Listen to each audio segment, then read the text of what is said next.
Hola, ¿qué tal? Bueno, bienvenidos y bienvenidas a otro vídeo. Hoy vamos a ver cómo llevar a cabo en el aula la evaluación formativa y cómo programar para que las situaciones de aprendizaje respondan a esta evaluación formativa y ir un poco más allá de la evaluación sumativa. Vamos al vídeo.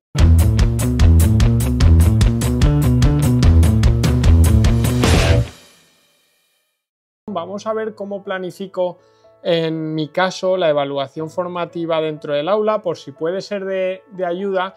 Y sí que es verdad que esto al final es un poco como la pescadilla que se muerde la cola, ¿no? Al final vamos mejorando, parece que llegamos a un objetivo y al siguiente año vuelves a aprender cosas y te das cuenta de lo mucho que te queda por aprender. Este es mi caso con la evaluación formativa. Comencé haciendo una evaluación que estaba muy lejos de la formativa y poco a poco creo que he ido mejorando, pero seguramente cuando vea este vídeo de aquí a un tiempo pensaré que hacía muchas cosas mal o que me faltaban muchas cosas por hacer. Así que este vídeo tómatelo como una mera reflexión que hago grabada en vídeo. Si te puede servir y ayudar, pues genial, y si no, si sabes que estoy haciendo algo mal, pues déjamelo en los comentarios y así aprendemos los dos. Vamos a comenzar con la evaluación y aquí pongo comenzando por el final porque creo que no podemos crear una situación de aprendizaje sin saber los objetivos que tenemos que alcanzar. Por lo tanto, es esencial que lo primero casi que hagamos en una situación de aprendizaje, después de el escoger el tema o los saberes que queremos trabajar, es escoger los criterios de evaluación, que al final son nuestros referentes a la hora de evaluar, son los objetivos que el alumnado tiene que alcanzar.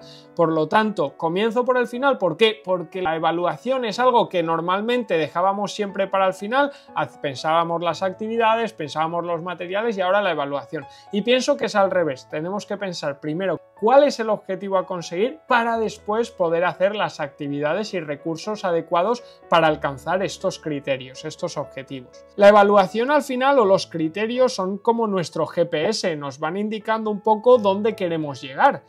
Antes de comenzar a trabajar y a desarrollar actividades tenemos que saber en qué punto queremos llegar. ¿Por qué? Porque imaginaos que yo vivo en Segorbe, cojo el coche y quiero llegar a Castellón. Voy por la ruta y digo, vale, ya estoy en Castellón. Abro el mapa y veo que estoy en Valencia. Y digo, ostras, pues vaya GPS más malo, ¿no? Porque no me ha dicho si iba bien o si iba mal, si tenía que desviarme de la ruta. Pues un poco los criterios y la evaluación formativa es esto. Es coger y durante todo el proceso en el que el alumnado va intentando adquirir los objetivos, guiarlos y decirles si van por buena ruta y están en camino de conseguir los objetivos o si por el contrario se están desviando totalmente y tienen que cambiar. Si esto lo hacemos al final, pues no tiene mucho sentido, ¿no? Porque ahora, ¿para qué me sirve el GPS si ya me ha dicho que estoy en Valencia, que no he llegado a Castellón? Ya me ha dicho que no he llegado al punto. Y aquí ya no puedo hacer nada porque yo ya estoy allí. Cuando puedes hacer algo es cuando vamos por la carretera, cuando vamos en esa secuencia de aprendizaje, cuando estamos en la situación de aprendizaje, estamos desarrollando las actividades, ahí es cuando podemos hacer las cosas. Por tanto, los criterios son este GPS que nos va a ir marcando, que le vamos nosotros a ayudar al alumnado a decir, el objetivo está aquí, vas por buena ruta, o cuidado, el objetivo está aquí, vas totalmente en la dirección opuesta, puedes hacer esto, lo otro. Mirad, este es un ejemplo de cómo organizo yo mi secuencia didáctica. Lo primero que hago es destacar los saberes que vamos a trabajar o la temática y a partir de estos saberes pues miro los criterios de evaluación que voy a poder evaluar. Es importante hacer esto con bastante tiempo de antelación porque así vamos a asegurarnos de que primero trabajamos todos los criterios de evaluación y segundo completamos todos los saberes que nos marca el currículum. Si yo ya sé desde casi el inicio de curso los saberes que voy a trabajar, ya puedo ir distribuyendo los criterios de evaluación para asegurarme de que trabajo y desarrollo todos. Este sería un ejemplo, como veis aquí, tengo aquí los saberes, la temática que voy a trabajar y enseguida qué criterios de evaluación me podrían servir. A partir de aquí ya hago una temporalización, como podéis ver, muy simple. Digo lo que vamos a trabajar primero, lo que trabajaremos después y los criterios con los que los voy a evaluar, y lo que continuaremos trabajando y los criterios con los que lo voy a evaluar. Tened en cuenta, por ejemplo, que aquí el 4.1 se repiten estos dos, el 3.2 también, el 2.3 también. ¿Por qué? Porque es importante establecer diferentes momentos en los que evalúo el mismo criterio de evaluación para asegurar que el alumnado de alguna manera va consiguiendo hacer estos criterios, va consiguiendo alcanzarlos, y para establecer estos puntos clave de decir, cuidado que no vas por la ruta buena para alcanzar este criterio, tienes que cambiar la ruta para hacer esto o para hacer lo otro. Aquí tenemos otro ejemplo, pero en esta situación estamos viendo castellano y valenciano, tanto lo que trabajamos, que en castellano es el reportaje, como en valenciano, que es la instancia y los saberes que vamos a trabajar en ello. Y a partir de ahí, como veis, ya pone criterios trabajados, que son los que he trabajado en otras situaciones de aprendizaje durante ese curso, y luego los que podría trabajar y lo que se me ocurre a mí hacer como productos finales, para a partir de ahí poder ir programando toda la secuencia didáctica, como son las actividades, los recursos y demás. Y esto es importante, no hay que evaluar todos los criterios que trabajamos. Esto es algo que me di cuenta, o que aprendí, mejor dicho, este año cuando vino una maestra a formarnos al centro, y claro, nos decía que obviamente cuando trabajamos las lenguas, haciendo cualquier situación de aprendizaje o cualquier producto final que hagamos, pues vamos a trabajar todas las competencias, quiero decir, comprensión escrita, comprensión oral y expresión oral. Y claro, yo es verdad que durante todas las situaciones de aprendizaje evaluaba todas. Entonces ella nos dijo que no hay por qué evaluar todas, porque si no siempre estaríamos evaluando lo mismo. Al final hay muchos criterios que, si nos centramos siempre en evaluar comprensión escrita, expresión escrita, producción oral y comprensión oral, pues básicamente en toda la situación de aprendizaje y en todo el curso estamos evaluando esto, que probablemente sean los pilares de la lengua, ¿no? Lo más importante, pero hay que evaluar todos. Entonces ella nos dijo esto, no hay que evaluar todos los criterios que trabajamos. Tú puedes estar trabajando la expresión oral en una situación de aprendizaje, pero no tienes por qué evaluarlas, sino que tenemos que identificar aquellos criterios que queremos evaluar para hacerlo de un modo pues más profundo y más formativo. Y a mí la verdad es que me cuadró, yo estoy bastante de acuerdo con esta visión. Por tanto, a raíz de esto, pues fui modificando un poco las situaciones de aprendizaje, porque si no me daba cuenta de que siempre evaluaba los mismos criterios y era muy difícil evaluar los otros. Como veis aquí, yo lo que hago es plasmar los criterios, en este caso en idoceo. Yo no tengo idoceo conectado a la nube, por lo tanto sería como tener una hoja Excel en el iPad. Ahí tendría todo el alumnado, y lo que hago, como veis aquí, es que plasmo los criterios de evaluación en esta herramienta, relacionándolos con las competencias específicas, que ya las tengo ahí, y con el criterio adecuado. Aquí lo que yo hago, y a mí me funciona bien, es redactármelo con una redacción que me sea útil, tanto para desarrollarlo con el alumnado como para que yo los pueda entender y en un golpe de vista ver cada uno de ellos. A partir de ahí, cuando tengo todos los criterios plasmados en idoceo, lo que hago es agruparlos. Si estamos haciendo, como aquí veis, la maqueta de un sistema o de un aparato del cuerpo humano, pues aquí los voy agrupando todos y en ciertas ocasiones los voy desmenuzando, voy haciendo de esos criterios más pequeñitos y más específicos que me ayuden a comprobar si el alumnado adquiere esos criterios de manera global o no. Aquí tenéis otro ejemplo, en este caso de la creación del tutorial, de cómo diferentes criterios los he ido, como decíamos, subdividiendo para hacer al final, pues eso, más objetivo y también más fácil de evaluar, que el alumnado al final va adquiriendo y va desarrollando estos criterios de evaluación. Como veis aquí, el 4.1 lo hemos desarrollado en 2 diferentes, el 4.2 lo hemos desarrollado en 3 diferentes y más específicos, y el 4.3 lo hemos dejado tal y como está, pero con una redacción, como decíamos antes, un poco más sencilla para que nos sea útil en el día a día, que ese al final es el objetivo final. Luego concretamos los objetivos, esto es un poco lo que veníamos diciendo hasta ahora, ¿vale? Hacerlos un poco más específicos para que nos sean más fáciles de evaluar, que si un objetivo es recoge información, contrasta, planifica y selecciona la información más relevante, pues ahí estamos evaluando 4 procesos, habrá algunos que los tenga conseguidos, otros que estén parcialmente y otros que tengamos que reforzar. Por lo tanto, el dividirlos en objetivos más pequeñitos o en criterios más pequeñitos nos facilita, como decíamos, esta observación y esta evaluación. Aquí yo, para llevar a cabo la evaluación formativa, divido los grados de consecución en 4. No ponemos notas, sino que tengo conseguido, parcialmente conseguido, en proceso y reforzar. Es verdad que con la formación de esta docente que os comentaba antes, bueno, antes lo hacía en 3 solo, conseguido en proceso y reforzar, y ella nos dijo que parcialmente conseguido también era una buena idea, porque claro, no es lo mismo que esté conseguido muy consolidado, muy bien desarrollado, que un alumno que tiene partes conseguidas pero otras partes tiene dificultades. Por tanto, me pareció una buena idea lo que nos planteó de añadir el parcialmente conseguido.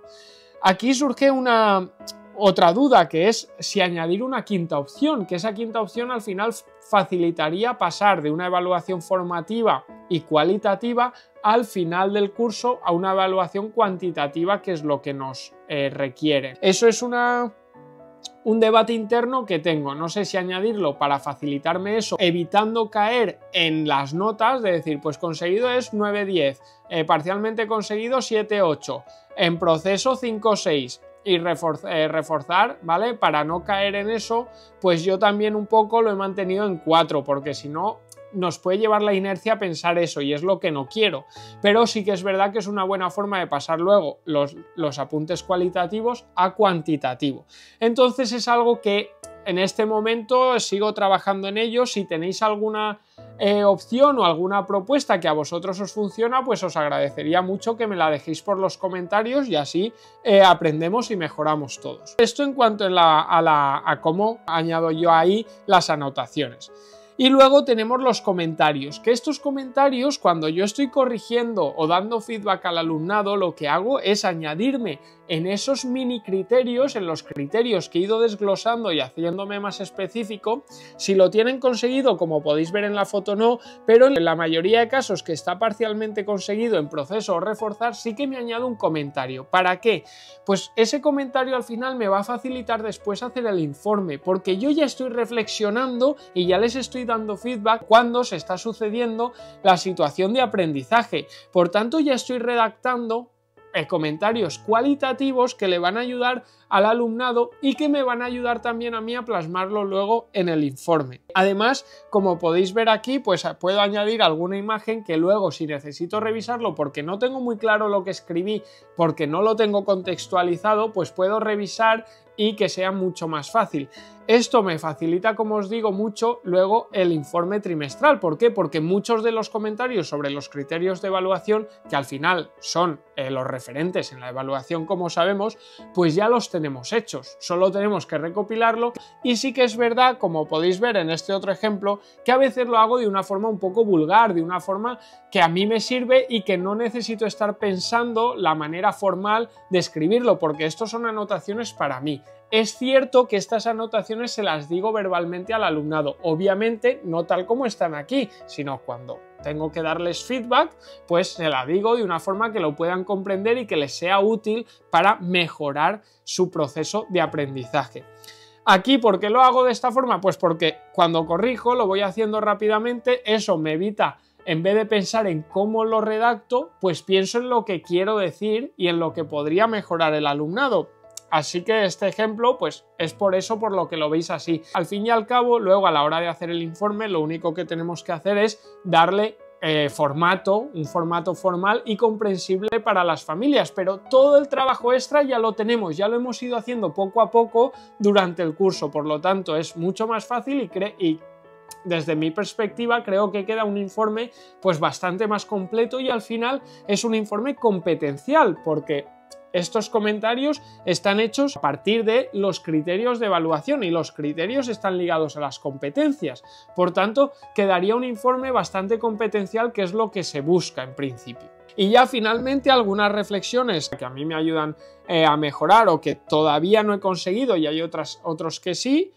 Pues el compartir los criterios con el alumnado desde el inicio es bastante importante, porque así ellos ya desde el principio, como decíamos antes, saben el objetivo que tienen que conseguir, saben dónde tienen que llegar. Por tanto, es mucho más fácil, si sabemos dónde tenemos que llegar, pues llegar a ello, ¿verdad? Esto se relaciona también con el enseñarles ejemplos, que es el último caso. En segundo lugar, secuenciar el feedback. Igual que planificamos y secuenciamos las actividades para alcanzar los objetivos, tenemos que secuenciar también sesiones de feedback y de retroalimentación.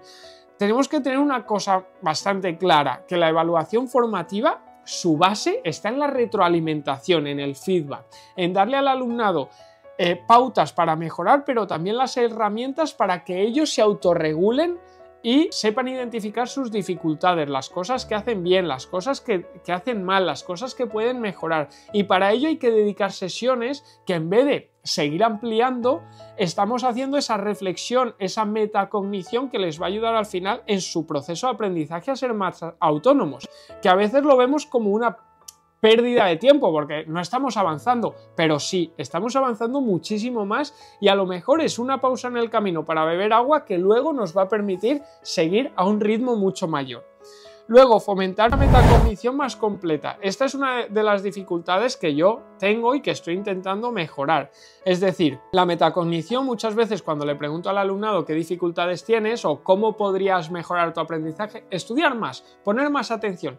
Está bien, pero no es algo concreto. Entonces, es una tarea, es una función ejecutiva el pensar sobre cómo piensan o sobre cómo han hecho algo, que es bastante compleja y que estoy intentando ver la forma de que ellos la hagan lo más completa posible y que sea lo más útil posible al final también para ellos. Es una de las cosas que yo tendría en este caso en proceso o parcialmente conseguida, pero más en proceso.